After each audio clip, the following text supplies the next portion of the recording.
Thank you very much, Professor Team Unwin, for visiting us, AFRINIC, and obviously it's been a pleasure having this meeting with you and holding various discussions on Absolutely.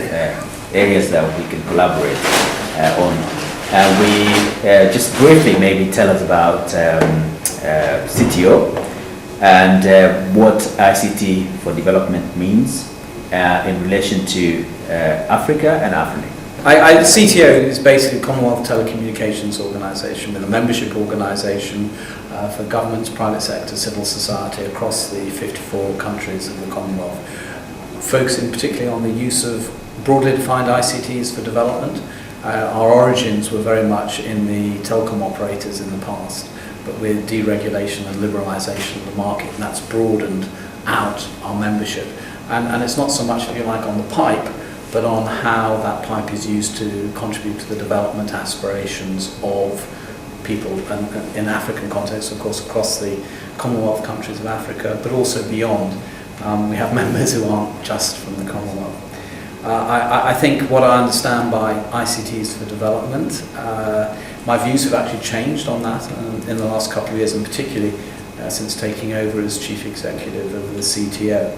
I think there are kind of two levels. One is the market, and the market can take care of the majority, and the key thing there is to ensure that that market operates as efficiently as possible, so as many people as possible benefit from the market solutions. And that involves a lot of work with regulators, and many of our members are regulators in delivering that. But the market's never going to serve the needs of everybody. How do we deliver on some of the poorest and most marginalised communities, those living in isolated rural areas, and my own particular interest, let's say people with disabilities. And I think that's, if you like, the second level, and that's where we can only deliver solutions through multi-stakeholder partnerships.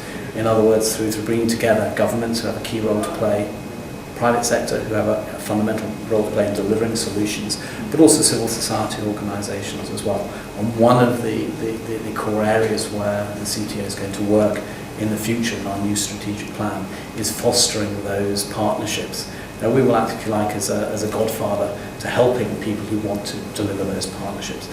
And if you look at the African continent, there are lots of success stories, but if you look at the differences and the inequalities in ICT rollout, they're much, much bigger now than they were 10 years ago. Okay, 10 years ago, there was much less of everything, but some countries have been very successful.